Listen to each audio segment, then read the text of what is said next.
Good evening, everyone, and thank you for joining us for tonight's Woo You event with Dr. Marc Bloomenstein, and he's going to be Oh, presenting on, I did good, right? yeah, it's good. Blumenstein. Gut, Stein. Das gut. Yes. Das war gut. He will be presenting on generic versus brand name. When does it really matter? Oh, I'm sorry. Missed my cue already. You're supposed to say Schnell. Okay. Schnell. Mhm. I will be your host tonight. My name is Dr. Ariel Sorenzi. So Dr. Marc Blumenstein is a graduate of the University of California at Los Angeles with a degree in biology. He received his optometric degree from NECO, and then after graduating, he finished his residency in secondary ophthalmic care at the Barnett Dulaney Eye Center in Phoenix, Arizona. He received his fellowship from the American Academy of Optometry in December and is a founding member of the Optometric Council on Refractive Technology. Currently, Dr. Blumenstein is at the Schwartz Laser Eye Center. Really love those German names. Yes. Um, yeah. Aside from lecturing and publishing on numerous anterior segment and refractive topics, Dr. Blumenstein is on the editorial board of the Primary Care of Optometry and Contemporary Optometry. Dr. Blumenstein served as the president of the Arizona Optometric Association, as well as the optometric advisor to many ophthalmic companies. Here are his financial disclosures, all of which Well, have been mitigated. And I will have you take it from here. okay, I was gonna wait until we had like 950 people on, and now that we do, we can get started. Hi, everybody. This is one of my absolute favorite ways to lecture. I get to speak at a wall, and I don't have to see you on your phones. I don't have to like make make pretend like you're paying attention because I know you're not. So I'm very happy to be here, and I also want to thank Taya for the opportunity to be able to bring this to you. And this is kind of more of a thought lecture and more of a you know taking it into the lanes and saying to yourself, what can you do to help your patients? So with that being said, let's talk about generics. Now, I'm going to be really sincere with you, and I'm going to tell you that I go out of my way to avoid prescribing generic medications. And to the point where, and I know, I mean, I'm sure my chat box, which I'm ignoring, by the way, is going to blow up with you guys saying, but they're cheaper for the patients and patients like them. Okay, so something you're going to have to understand is that um, we know what's best for our patients. So if you're a parent out there and you have a child and your child says that he wants to stay up all night and eat candy, or he wants to go into your sauna in your new office, are you going to let them do that? Well, you would if you don't care. If you don't care about them getting a stomach ache and vomiting and laying in a pool of vomit all night, or maybe possibly staying in the sauna too long, you might do that. But when we care about our patients, I think we have to take some amount of time or effort to be able to explain to them why something is in their best interest. If you look at the FDA website, a generic is identical or bioequivalent. It's not identical. Okay. And when you use the word identical, it's very similar to like when you are talking about surgery, where you can say something is removable. And a perfect example of that would be in refractive surgery. We talk about the Evo lens from Star Surgical. If you don't know about the Evo lens, I think it's legit. Sits right by the nodal point of the eye. Joe Jonas, although I'm going to be honest with you, I'm Team Sophie, so not so happy with Joe Jonas right now. What he's doing with the kids and all that, not happy.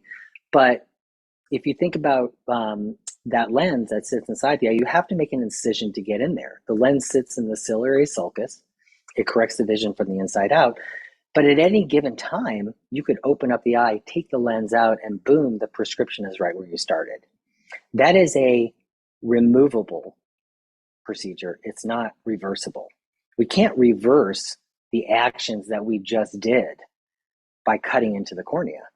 We can't reverse the actions of putting something behind the iris, but we can remove it. When you look at a generic, it's not identical because unless you're using the exact same formulation And don't get me wrong, my friends, there are, and yes, we are friends. Um, you should try that too. Just say that to all of your patients and wait till you get one patient that says, we're not friends. I get that all the time. Is that unless you're using the exact formulation, and there are a few companies that will basically make their medication, stop, turn it off, put a different wrapper on it, and then call it something different under a generic label. Unless you're doing that, it's a bioequivalent. And so what we're looking at here is something that has demonstrated safety or strength. The route of administration has to be the same. I mean, we can't say it's a topical medication, but the generic is a suppository. I mean, we could, again, if we don't like our patients, we could maybe advocate that. And more importantly, the quality, performance characteristics, and intended use. That is what a generic is intended or supposed to be. You know, I chide or I kind of comment to my staff because I feel like when we hand out samples to me are very bioequivalent or almost identical to generics. Because if you don't value, or if there's not a value to what you're giving your patient, then your patient doesn't really consider it to be that important. When you hand somebody a sample, unless you're sampling something for like a chronic medication that you're going to bring them back just to see how long or how well it's working, if you're giving them a sample of something that you want them to use, then I just don't feel patients put as much value on that. And, you know, a good example is we have oftentimes my staff will put like Ocuvite or whatever, you know, whatever the vitamin of the day is, whatever AREDS vitamin packs we have, they put it at the end and somebody had written on their samples, take one. Yeah, okay. And so you know your patients, they take anything that says free, take one, they'll take it anyway. And so every time I walk in there, I look at a patient who has them and I just go, those are suppositories. So if you're going to eat two at a time, nobody ever takes them after that. When we start thinking making a generic medication, there was a specific, what's called an abbreviated new drug application, or the ANDA, and they have to submit for this. Now, there was in 1984 something that was called the Hatch-Waxman Act. And what they did is they made these abbreviated new drug applications possible by creating a kind of a compromise within the drug industry. Because back in 84, yeah, I mean, there was, you know, just monopolies like the what's his name, Scarelli or whatever that guy was who was charging like $2,000 for a pill. And why? Because he could. You know, the Drug Price Competition and Patent Term Restoration Act of 84 basically made it such that you could try to bring these drug medications down to a more reasonable price. So generic drug companies gained a lot of access to the market, and innovators, companies gained restoration of these patent lives. And, you know, on one hand, it's a good thing for us because, you know, it doesn't allow companies to monopolize.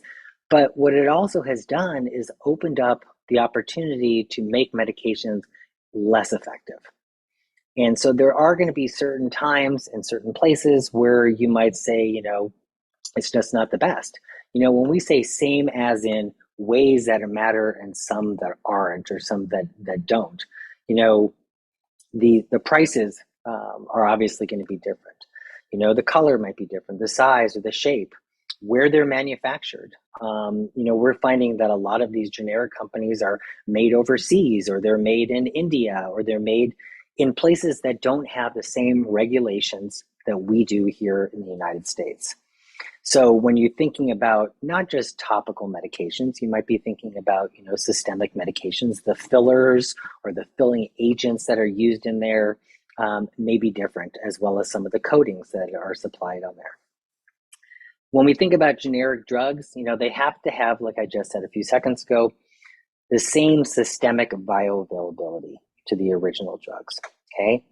A similar therapeutic bioequivalence. And what the FDA requires is that it has to be between 80 to 125%. So think about that for a second. Is that you basically have to demonstrate that the medication that you're prescribing for this patient is equivalent to about 80% or maybe even more that gets into your bloodstream compared to the original. And again, when we start talking about things that specifically related to topical, that may or may not be that important. For me, sometimes I think it is.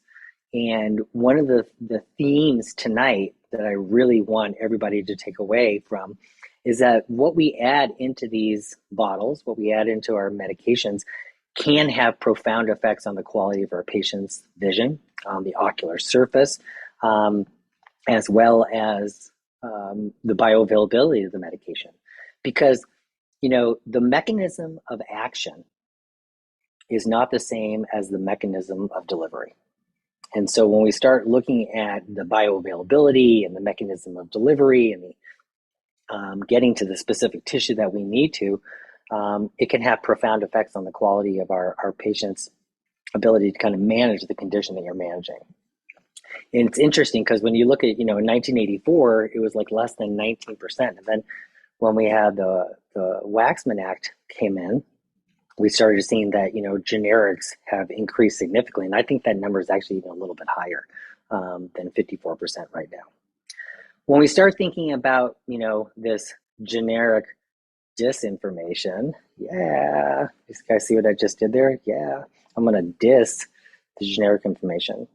A lot of different generics are not the same.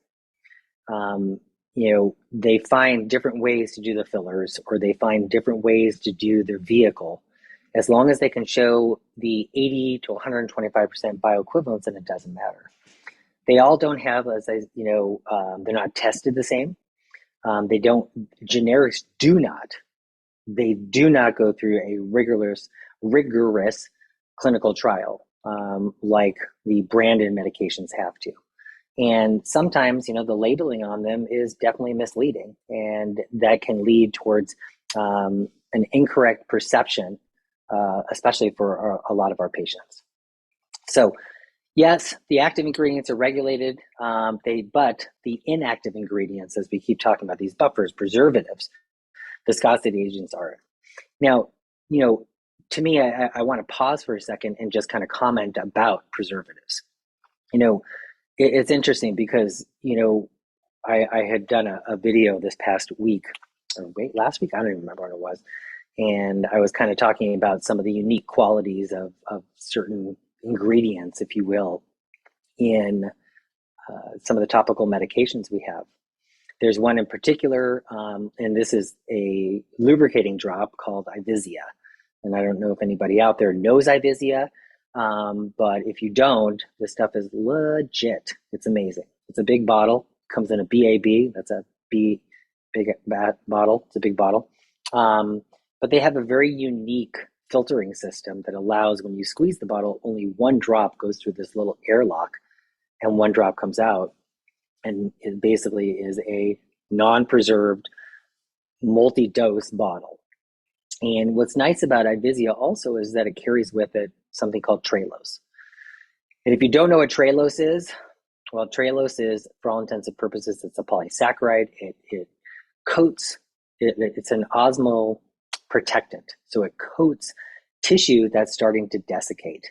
And while you're on this, on your computer or your phone, if you want to look up something like, the Rose of Jericho, or if you want to look up sea monkeys, boom, do it, make it happen, because those are coated in Trailose. And the minute they hit water, that polysaccharide basically dissolves, it reanimates the tissue, it brings it back to life as it's protected it. And so Ivisia has that in there. It also has in there povidone, which is kind of a buffer, a thickening agent, as well as hyaluron, which also helps to kind of thicken the tears. And the reason why I bring that up is because, I've, for somebody who's worked in refractive surgery and cataract surgery, and more importantly, the amount of drops that I see a lot of our patients are taking, I think we need to be cognizant of what's in these bottles. And the preservative itself is a detergent. BAK is a soap. Okay? Okay. So think about that for a second. We're managing meibomian gland dysfunction, which is essentially the scourge, right? The scourge of every ocular surface disease we're talking about here. Okay? A lot of you guys are probably contact lens people, and that's great. I don't really know context. but Ariel does, so I'm going to talk to her afterwards. And when you start thinking about keeping the pristine ocular surface on there, you don't want patients to add in there more things that are going to affect the quality of their vision. When they have MGD, they're not really getting great quality of meibum. The meibum is essentially lipasing and turning into soap. The bubble, the saponification that we see on the lid margin, that's soap. And so if you're out there, and I know this is a tangent, but I'll bring it on. I'm going to bring it on back to Genericville, I promise. Okay. Little shout out to my boy Timberlake, right? Saturday Night Live, Homelessville. If you are somebody who's going to tell patients to use a baby shampoo to clean their meibomian glands, why would you put soap on soap? And then you're going to have them use like a lubricating drop that they can get from like Walmart, right? Or you tell them to get something like Sasak, because that's the Walmart version of Sustain, that has a preservative in it, something like a BAK. And a BAK is also a detergent. We're not really thinking this through, people. And part of the problem that with generics is that a lot of them will have these vague preservatives. They will have things in there that have not been tested that are going to affect the quality of the epithelium, quite the quality of the vision, and maybe become more of a deterrent because they induce inflammation than they are going to be to benefit it. So, when I mentioned a few minutes ago about Ivisia, why I love it a long time, I'm going to take it out back, I'm going to make out with it, is because you have everything in there that's unique and different that helps the eye, and you don't have a preservative. So generic are not regulated. Now, this was from 2005 in the Journal of Ophthalmology. They reported that 20% of generic Cipro in India was underpotent. And I know you might say to yourself, this is, 20 years ago. Yeah, well, this study still holds true, okay? Because low antibiotic content has potentially lead to resistant isolates in patients. They found that the generics in these that tested the same as the brand name, but they fell short. And what's impeding the efficacy? Well, particles in Pred Forte can sometimes be smaller and more uniform. So a perfect example when we start talking about how you manufacture these is prednisolone acetate. Prednisolone acetate, it comes in a suspension. And as it sits in that bottle, you need to shake it, okay? Like a shake weight. Shake it like a pole, right? And why are you doing that? Because you want those particles to basically distribute evenly throughout that suspension. If you have much bigger particles, then they don't basically dissolve, or not, it's not really dissolving. They don't suspend in the suspension evenly. They chunk out and go to the bottom. What has made, Alcon or Allergan with their branded prednisolones is they are able to refine that molecule into almost a nanoparticle. Hence, when you're shaking it, you're getting an even distribution. So when you write a generic for prednisolone, for example, you really need to be aggressive about telling your patients that they need to get a shake weight. I mean, we got bat wings, you got to get it going, okay, 15, 20 times. Because if they don't, then they don't get the homogeneity and they don't get the bioavailability. We're going to end the course talking about that too. The overseas manufacturing plants are rarely inspected by the United States, and generic companies are not held liable for any adverse reaction caused by their product. The biggest thing is that they're inconsistent. The composition, the packaging, the manufacturing, the brand products are strictly controlled and they're manufactured in the process, and it's not the case for generic.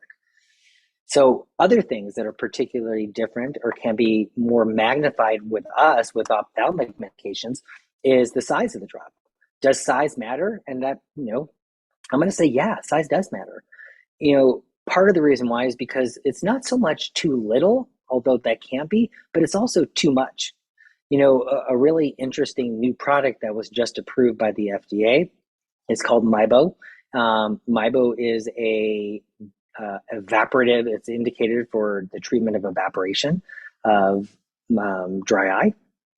So it's a great complement for something like Ivisia that we just mentioned to help thicken the tears. But here you have something to kind of keep it on top of it. Mibo basically is perfluorohexyloctane. It's one unique molecule. There's no water in there. So there's no need to have a preservative. There's nothing. But what they found is that about 11 microliters is sufficient to coat the whole corneal surface. And in PK studies, they found that it actually lasted up to 6 hours.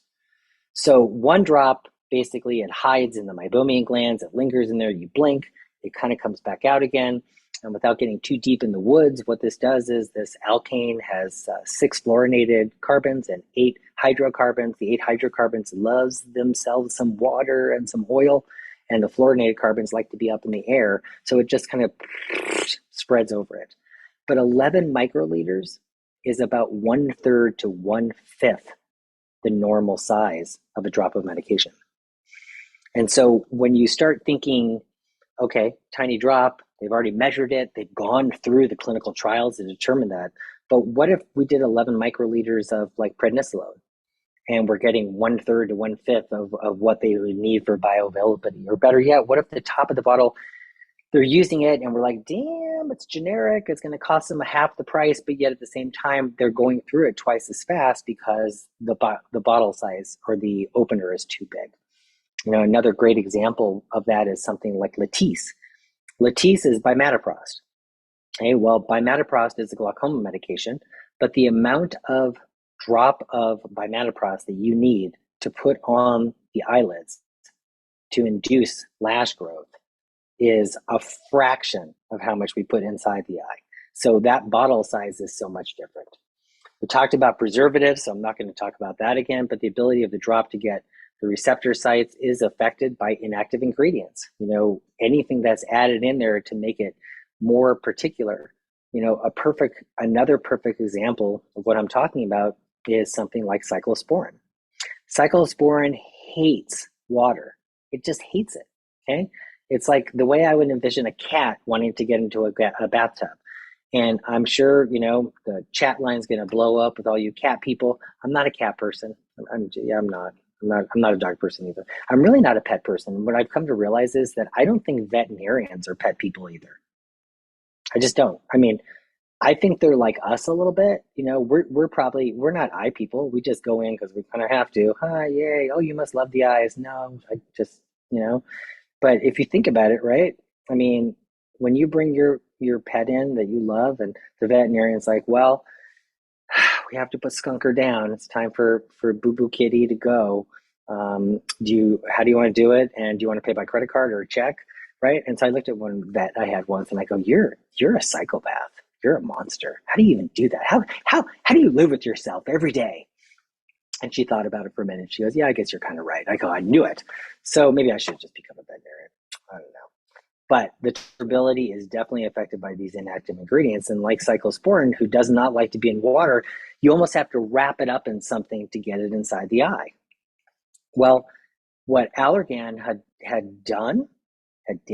what Allergan did in 2003 is they formulated this castor oil, basically. They formulated a vehicle that could hide the cyclosporin inside this oil base that could traverse it through the mucin to get the cyclosporin to the tissue, to the epithelium. So basically, it's almost kind of like putting aspirin inside a banana and feeding it to somebody, okay? Well, the reason why it took so long to get a generic is because it was that vehicle. And that vehicle didn't burn nearly as much. You saw that Sun Pharma came up with, their N-cell technology where they nanoparticled it and wrapped it up in this little bath bomb type lipid myocyl. So it's oftentimes it could just be those inactive ingredients that can help make the molecule better. And so right now there's about 13, if my math is correct, different companies that are making generic Restasis. And yet we can't really tell whether or not the quality of that cyclosporin is actually getting to the tissue.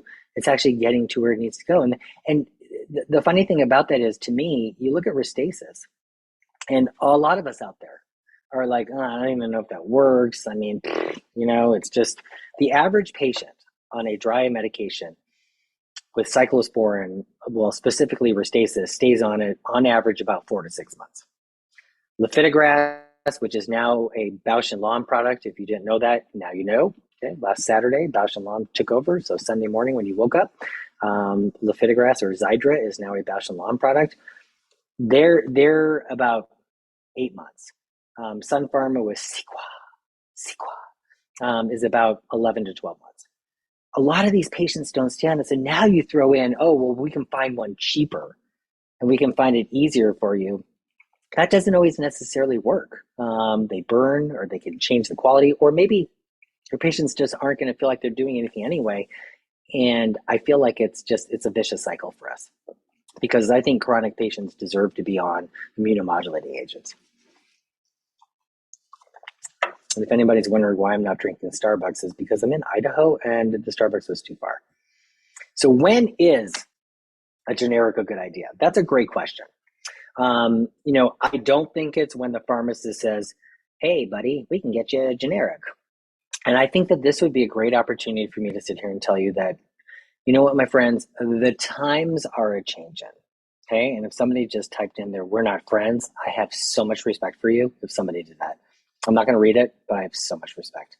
Is that I think it's time for us to stop sending our prescriptions to the Walmart, the CVS, the mom and pop, big warehouse pharmacies down the street, so that your patients can feel good about themselves because they got a $10 gift card for CVS. So they can go buy Brock's candy or Werther's or something.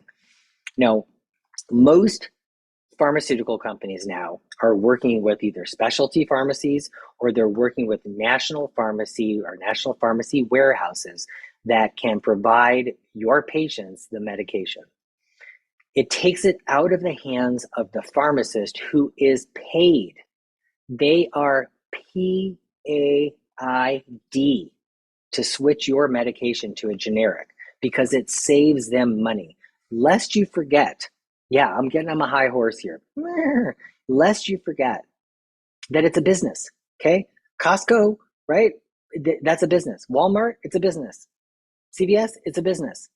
Okay, these guys want to make money, and the way they make money is by selling cheaper medications, because they get money back because of that. So you're going to see things like PhilRx. You're going to see things like BlinkRx. You're going to see that some of these big chains also have big companies, but also in your neighborhood, you have specialty private pharmacies that are willing to work with you. And I don't think it's especially in the day and age now of COVID or post-COVID, well, we still have COVID, post-pandemic, is that patients are acclimated to getting things in the mail. Patients are acclimated to having things dropped off at their house. If you're in a clinic that does EMR/EHR, don't know what the difference is, then it's so easy to sit there and tell a patient, I'm going to send this to a pharmacy. I'm sending it here because they are going to help you get the medication that I'm prescribing in your hands at a reasonable price. They're going to help run through whatever prior authorizations our office and they need to do. And more importantly, they're going to apply any rebate or pass-through program that they have so that we can get this to you at the best possible price. Okay, don't be afraid to sit there and tell a patient, this is what you need. This is what I'm going to prescribe. And you know what? Don't be governed by how much something costs, right? So with that being said, by having it go through one of these pharmacies where they're going to mail it to them, or they're going to, send them a text message or call them, it is definitely a sea change for practices. But once you start doing it, oh my God, it's so much better. Not getting, hi, Marvin's calling from CVS. He wants to talk to you because you wrote a prescription for Azocyte and he wants to switch it to erythromycin. And I'm like, no, it's Azocyte. Yeah, but he said that it's the same kind of medication and it's $6 and yours is $60. And I'm like, tell Marvin if he wants to be an optometrist, he could have been an optometrist. If he wants to be a pharmacist, then stay in his lane. Yeah, that was a true story, people. And the patient was sitting there when I said that to them, and they told me that I was an a-hole. But hey, I digress again, okay? When is a generic good? Well, consider a generic when it's not an extended release medication. Now for us, if you're going to do something like Diamox or something in a glaucoma medication, okay. When you can ID the manufacturer to get consistency, I'm going to lean in for this. Good luck, okay? I told you before, Like, for example, there's a generic company called Falcon. Yeah, figure that one out, people. Falcon, right? I don't know the name of the generic company for Allergan, but they had one also. And literally what I told you they did. They figured they can make just as much money by selling their exact molecule by using a different name and just turning the labels over. If you can identify specifically what it is, then you be you, boo. But pharmacies don't tell you what they are, and they bring in whatever generics is cheaper or whatever they can. When you know there's an authorized generic, okay, for example, I can't give you one. When there are few manufacturers, okay, so when you think about when I said about Restasis, let's say there was only one generic company and that generic was like legit, it looked great, it felt good, but there's very far and few between. And when you can get clinical proof that the generic is comparable, okay, let's talk a little bit about glaucoma. And the reason why is because these are uniquely affected by these inactive ingredients, and more importantly, the therapeutic equivalent. One of the things that I want to share with you at the very beginning of this is that when you are writing a medication for somebody who's on glaucoma, they are on glaucoma drops forever. Nobody ever says, well, I've got glaucoma, so when can I stop these drops? They're never stopping the drops. And in fact, I will tell you that I feel that if you're managing glaucoma patients, then you're managing two things. You're managing three things. You're managing your patient's psyche, that they're going to stay compliant. Okay, and what happens because of that also is that you're managing the fact that you don't have any sequelae or other issues like ocular surface issues, because all of these medications induce some form of irritation or some form of ocular surface disease. And the third thing you're managing is the glaucoma. Okay, that's fine, right? Whatevs, the pressure, the optic nerve thing. But if they're not taking their meds, if they're not compliant, which they're not, then what does it matter? And so to me, I think we're always governed by this notion of, well, how much is it going to cost, when it really should be governed by what is going to work, what is going to be the fastest, but more importantly, what is going to not cause as much issues. Okay, when we start thinking about beta blockers, we worry about the fact that these can excrete into human milk. It was detected in their PI, right? It's okay for nursing moms. This is dirt cheap. We think about Zalatan or latanoprost, okay? This is the generic, is about $18 versus the branded. And I'll be sincere with you, there's absolutely no way you're going to be able to get a branded Zalatan when there is a billion latanoprost out there. But this has been an extremely effective prostaglandin. It's worked extremely well. But again, the challenge is that this has in it a preservative. And you see that the generics come with different preservatives, different bottles, and it can cause a myriad of different issues, okay? Moreover, Lumigan, same problem, right? We talked a little bit before about bimatoprost. And we have different concentrations. You have the 0.3 and then you have the 0.1. Some of these sequelae of redness, irritation, or discoloration can happen. So even though you're prescribing somebody a generic, what you're also doing is providing them an opportunity to either A, not want to be on the medication, or more importantly, not get the benefits from it because of that. I sometimes feel like, the cost benefit of this is not great. And again, if you go to one of those larger companies, then you're going to be able to, larger pharmacies, you'll be able to do something different, okay? There was a study that was done, this XLT study, this Parrish-Palmberg, and what they found is multi-center study to compare the IOP lowering efficacy of bimatoprost versus latanoprost versus travoprost.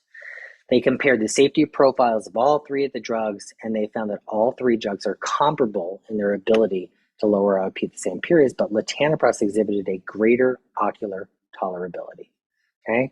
Now, how did they compare to the generics, okay?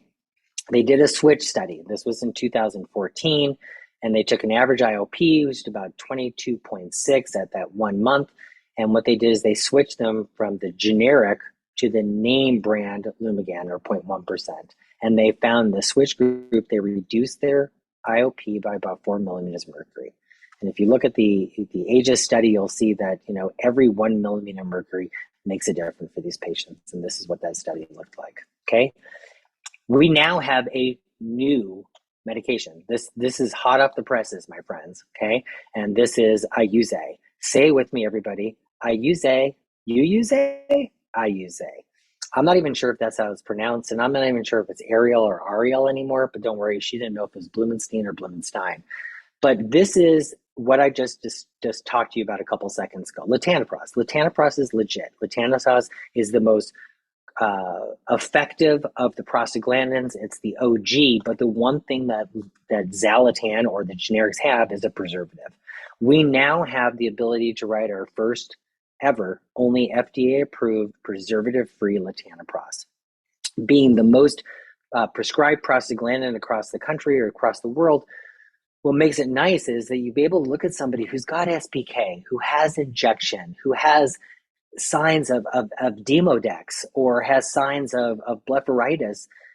And instead of contributing to that by providing them with a preservative, which is going to deter or differentiate those, not differentiate, that's a terrible word. It's going to enhance the bad things that are going on. You now have the ability to put your patients in the hands of a unit dose of latanoprost.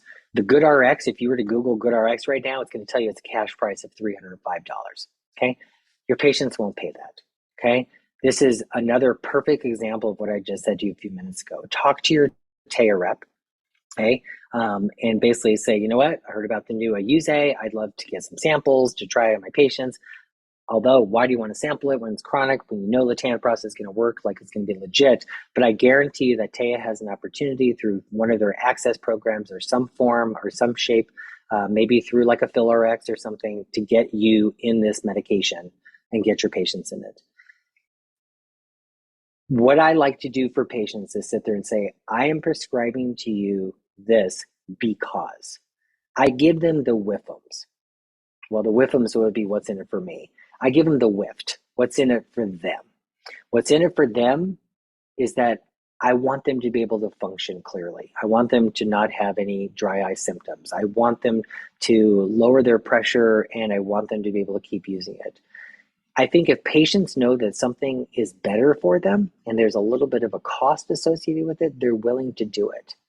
But if they don't think there's a benefit, if you don't explain to them the small benefits that are associated with it, they're not going to be happy. You know, why Ivisia? Because it has Tralos. That stuff is legit. That stuff is cray-cray. Zioptan, you can't get anymore. Buy Zioptan. Brimonadine's the same thing. You know, oh, look, there's Falcon. But Alcon didn't make Brimonadine. This is an Allergan product. You know, and so this is 0.15% is the branded, 0.2% is the non-branded. The branded Alphagan basically comes in purite, and purite is a nice preservative. It's basically made up of different kinds of salts and different solutes, which actually dissolve. But the bromonidine tartrate comes with BAK. So again, we're adding in. So even though on one hand you can sit there and say, well, you know, brimonidine, it's an alpha adrenergic agonist and basically kind of constricts the blood vessels. It's Lumify, Mark. And I'm like, yeah. But then you add in all those other things that basically cause some rebound effect and change the quality of it. You're better off prescribing these patients a branded medication, especially when you start looking at the differences between the two. Carboxymethylcellulose, which is almost like a tier product versus polyvinyl alcohol, the BAK. Look at the pH. That's another thing. We haven't even talked about the pHs. I mean, this should have been a 2-hour. I'm going to have to talk to Woo Woo because this should have been a 2-hour talk because we only have about, 14 minutes left. And we have so much more to talk about. Because when you start thinking about the pHs of medications, as well as the different electrolytes that are added to here, you just keep going. Or you could just take my word for it, people. When you ever get a chance, and especially when you're talking about glaucoma medications, to keep them on a branded medication. And now that we have a prostaglandin, that we have a latanoprost, which is a generic in Ayuze, we now have a reason to give to our patients to say at the very least, if you're combining medications, like putting somebody on something like with brimonidine, or if you're putting them on with something else, then at the very least, also concomitantly using a preservative-free latanoprost like Ayuze, I mean, we're at least lowering it, okay? We have generic Combigan. again, the combination of these two, the generic is going to have more BAK, higher concentrations of the bromonidine. No bueno, no me gusta. And I don't really like jazalamide. Simbrinza, yeah, don't care about it. But when we start thinking about the yearly cost, generic to branded timolol is not that big of a difference in cost. And the generic bromonidine, we go BID to TID, it's really not that much of a difference in the cost to our patients, especially when I'm telling you, every single solitary company, okay, whether it be Tea, whether it be Alcon, whether it be Novartis, they ditched us. Novartis broke up with us. Whether it be Bausch and Lomb with Vyzulta, whether it be Allergan with Lumigan and Combigan and bromonidine, they will work with you and with your patients. And don't think just because your patients are on Medicare Part D, they're not going to be able to get a branded medication. They will. Sing did this study where he took 20 new start patients, placed them on genetic latanoprost for 30 days.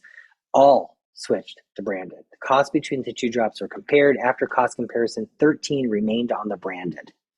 Branded choosers showed a $35 difference between the drugs. Generic showed $65 difference between the two drugs. What Singh's study basically shows you is that, you know what? I think we have this misconception that generics are always going to be cheaper, okay? We need to advocate for the majority of these patients. We need to educate them on the differences. It takes a couple seconds. How long did it take me to tell you about MIBO? How long did it take you about Trehalose and the uniqueness of having hyaluron and Trehalose in that bottle with Ivisia? It doesn't take us long to tell patients, look, I'm glad you came here. I'm glad you came to see me because we're friends. Oh, stop it. Yes, we are.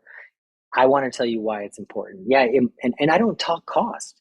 I'm not gonna be undervalued because a good example. So here I'll even give you another good example when you talk about cost. So for example, if you were to tell a patient, most of my patients get this for $50, but then you have a patient who got it for $120. Wouldn't it be better just to tell patients something like, what the average person gets it for, around $100. If they get it for less, they're great. If it's a little bit more than that, it's not. Okay, the pharmacist always goes out of their way to tell your patient how much it would have cost them. Who cares? I mean, that makes no sense to me. When a patient says to me, "Do you know how much this cost?" It was $900. I'm like, "How much did you pay?" Well, I paid 10. I'm like, bye. I don't care. Okay, we have to put the value on the medications that you're prescribing, and you have to think about the secondary effects. Okay, so with our short amount of time that we have left, is it me or does it feel like time is just flying? Or is some of you thinking, oh my God, this is the longest 50 minutes I've ever spent in my entire life? And I don't want the answer to that because we're friends. We're definitely friends. Okay, conjunctivitis. Hey, is that a pink eye? I'm going to share with you, anybody who knows me very well, there's two things that I absolutely hate is when somebody calls conjunctivitis pink eye, excuse me, and when somebody says they have a sty. Those are two things that are like nails in a chalkboard, okay? If somebody can find me an ICD-10 code for pink eye or for sty, I will buy you a Audi A7, okay? I will do it right now, okay? I don't have the money for it, but I'll do it anyway, okay? Because they don't exist. So don't perpetuate that myth, people, okay? When they say pink eye, go, well, it's chartreuse. But yeah, okay? Conjunctivitis factoids. The annual cost of treating patients in the United States is about $600 million. Okay, the need to treat it rapidly to decrease the transmission and shorten symptom duration, minimize resistance is important, but yet not terribly important, especially when it becomes to bacteria, because the vast amount of our bacteria medications are self-limiting. 1 in 8 kids develop bacterial conjunctivitis, and about 1.4% of all family eye doctor appointments are because of conjunctivitis. We've all seen this. This came from a company that was selling a device to be able to differentiate the adenovirus. And I love looking at this slide, and the main reason why is because it throws all of your myths out the door, my friends. Okay, if it have a follicular, then it's got to be a virus. If they have papillary, it's got to be bacteria. If it's watery, it's got to be virus. No, there's so much overlap between all this, it's almost impossible to tell. So you almost kind of have to manage them the best that you possibly can. Okay. We have diagnostic indicators, and we found that viral conjunctivitis has a stronger tendency to reoccur. Viral tends to be more starting with one eye, whereas conjunctivitis is oftentimes tend to be both eyes. It indicates an allergic, and mild bacterial conjunctivitis usually has these particulates in the tear film. For me, a viral infection tends to be much more red or injected, as you kind of see in this picture here. And you see the arcus. Hello, arcus. I think I'm seeing a little bit of some Demodex and definitely meibomian gland dysfunction. Yeah, okay. They did a meta-analysis which indicated that bacterial conjunctivitis is frequently self-limiting.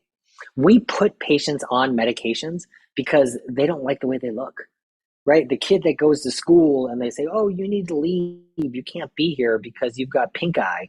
Ugh. Okay. Clinical remission recurred in 2 to 5 days. Within 2 to 5 days, 64% of people treated with placebo got better. So antibiotics in a small sense are really there just to make the patient feel happy about themselves and to make us feel better. Okay. This was interesting because the generic approach was to basically have patients do eye cleansing, maybe change their contact lens solutions, hand cleaners, maybe use something like a moist heat mask, and then palliative tears. And literally what this did is it basically kind of, from a generic standpoint, kind of treated the conjunctivitis. Now, we do have medications. We have fourth generation quinolones like the Zymaxid and Moxiza and Besivance. The only one that you can still get is Besivance. Besivance is the only one of these fourth generation quinolones that was not already used for systemic. So the chance of it having, kind of creating any resistance is extremely low. And it's the only one that had ever been tested for Pseudomonas. So if you're somebody who's concerned about a conjunctivitis, none of these are indicated for corneal. They're only indicated for conjunctivitises. But if you needed a friend to basically say what would be the standard of care if you were concerned about Pseudomonas, then I would say you should prescribe Besivance. Because at least at the very least, it's shown that it actually is effective against the Pseudomonas. Okay, the third generations were our Cipro and our Fluoxacin, and those are the ones that you see out there like right now. They're dirt cheap, like $20. These are the ones that we're seeing a lot more being used. And again, if we're really just kind of minimizing the bacterial load, then they're okay. These are definitely okay to use. But if you have any concern that you're dealing with something more nefarious, then go to Besivance, go to Bausch and Lomb, go to the B&L, go to whatever they're using, and use that with them. Okay. Tobramycin, tobramycin is a dirt cheap aminoglycoside. All right. It's got a pregnancy category B, which means if you have pregnancy patients, you should probably not be using it. Gentamicin, high allergy rate. It's okay with patients who are pregnancy, but yeah, I wouldn't use it. Okay.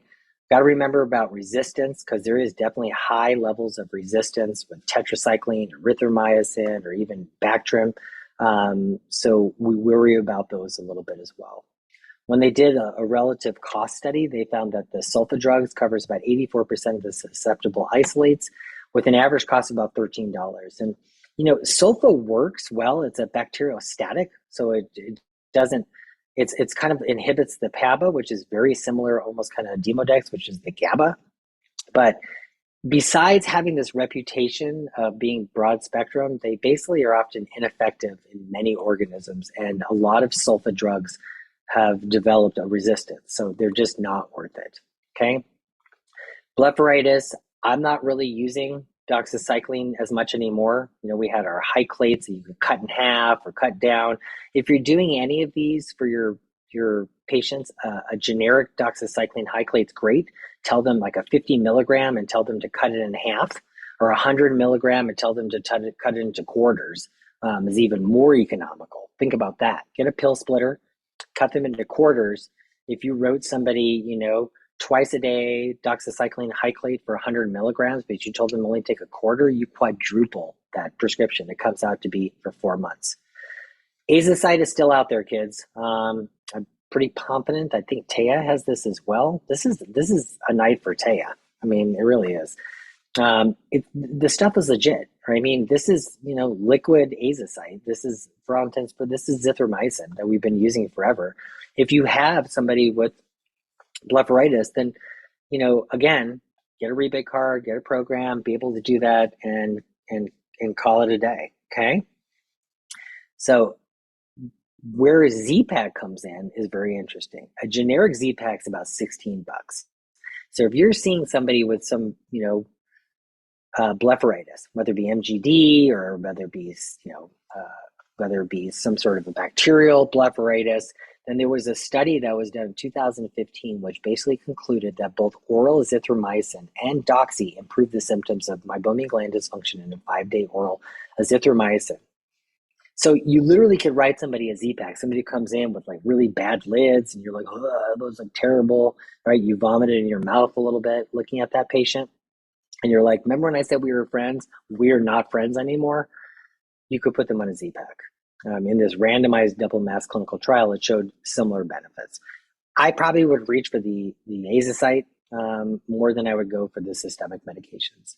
If anybody can speak Russian, I think that says nobody likes you. So, the topical medications, I think, there's really almost no reason right now to do anything but a generic. When you're talking about these antihistamines, when you're talking about allergic medications, and especially right now with the over-the-counter medications that we have topically, whether it be olopatadine or whether it be Lastacap, what is Lastacap? It's alcaftidine. We have great drugs, but again, you got to guide your patients there. So I'm going to end really quickly on steroids. Okay, I mentioned to you before, is there a difference? We talked about steroids, and the answer is yes. This is an old slide, and I love this slide because this was Durezol, right? And looking at the difference between shooken, not shooken. So it kind of goes to like, Lotemax SM. And if you didn't know, Lotemax SM was going to be called Lotemax AF. What? I know, right? But somebody had said to me, dude, AF, that's hilarious. They didn't know what that meant. And they thought it meant advanced formulation. But the marketing people figured it out and they changed it to SM, like that's better. It means submicron. So smaller particles basically embedded in, kind of almost like coated, so that they can traverse through the epithelial tissue, make it through the mucin better. But a lot of these, because of the suspensions, have to be shaken. And if you don't shake them, and if you look at this, you do this inverted where basically all the medication comes out at the beginning, and then as time goes on, it doesn't. So you need to make sure that you're prescribing a steroid. So something like a Lotemax SM, or something like, an Isuvis, if you're doing it for dry eye. If you're doing anything that you're going to prescribe a steroid for, think about why you're doing it. If it's a very short term, but if it's an iritis, if it's somebody who has a significant iritis, or somebody who has a vitritis, somebody who has episcleritis that's going to be there for a long time, then don't go generic. Okay, go branded.